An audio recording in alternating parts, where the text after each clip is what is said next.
Hey guys, this is Comic Uno, and today I'm doing the top 10 most anticipated books for the month. So these are the books I'm most excited for November. And let's jump into this list. Number 10 for me is Spider-Man The Lost Hunt, issue 1. So if you are a fan of Kraven The Last Hunt, this is a prequel to that series, figuring out, Kraven's origins.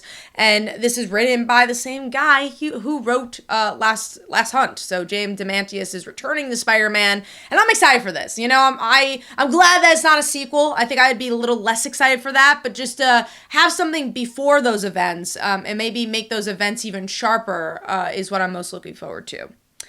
Speaking of nostalgia, number 9 is X-Treme X-Men issue 1. I believe Chris Claremont is returning to write this, and it's Kitty Pryde. So, that's it. That's all you need to know. I love Kitty, and I haven't been reading Marauders recently, so I wanted to see what angle and what new things you can maybe do with a nostalgic property. Is this going to be a Lost Episodes type style book? Just curious to see what Claremont's voice will be for Kitty again. Not that he hasn't returned to the character in the past, but, he created the character, so it's always cool to see him return to her. Moving on to number 8, which is Stargirl, The Lost Children, issue 1. I'm glad that DC is giving a little bit more of a spotlight to Stargirl. I always felt like she's a very underrated character, and Stargirl for me, I've always loved her, and I'm curious to see now that the show is kind of in limbo. We don't know if it's going to get another season or not. Are those people going to jump onto the comics? Is it just going to kind of build her character in this universe? Because she kind of hasn't been in, we've had stories with her, but she hasn't been on the Justice League or anything. So she's been very separate from things. So it's just going to be a mini series, or we're going to interject her in some storytelling. Definitely with one of the titles that are on this list, that could definitely be possible. Moving on to number 7, which is TheOne's issue 1. That's a weird sentence to say, but this is a Brian Michael Bendis book, and I'm curious to see what Bendis is going to do now that he has less titles on his plate. He's not doing as much at DC. He still has a lot of his independent books, but definitely a lot less than he was writing. And this is just a really cool concept. So it's about these group of heroes who were always told that they were going to be the one.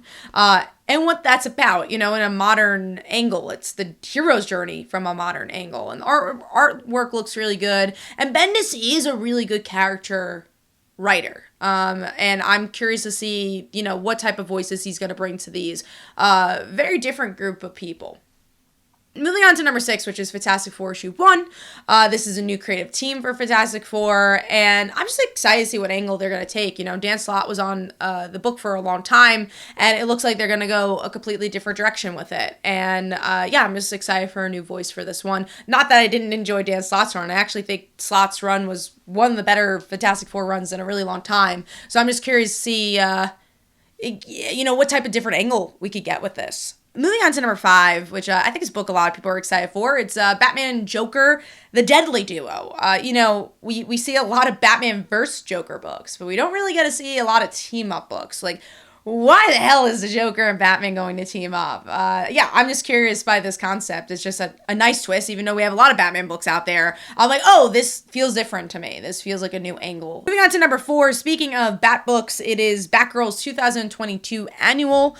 This just had a really cool concept. It's pretty much Cassandra and Stephanie switching lives. It's like, oh, how about if they had different dads? Or, different villain parents? And this seemed like a fun concept as a Stephanie and Cassandra fan.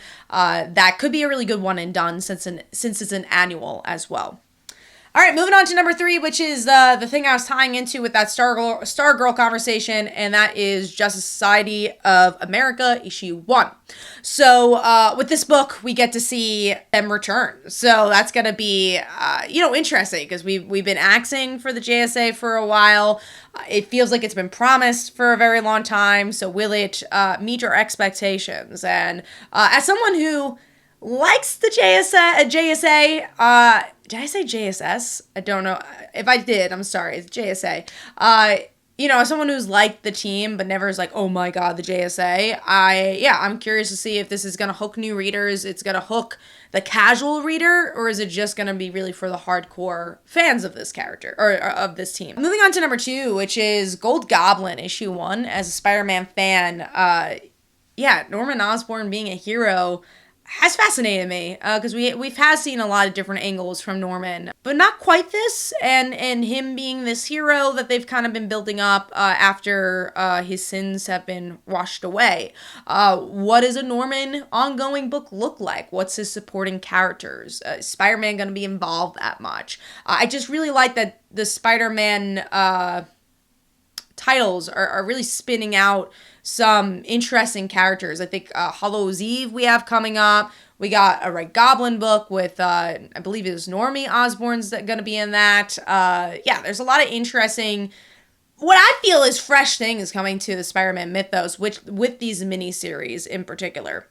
Moving on to number 1, which is a return of a book, and that is Dark Knights of Steel, issue 8. So, yeah, this is just one of my favorite books on stands, and I am so excited to see this return. It feels like the hiatus has been too long, and I just want to see where the story ends up going. I just love the world that Tom's building. I love the character work he's building here. The artwork is splendid for the book. Yeah, it's just one of my favorite books on stands, so of course it's going to be my most anticipated.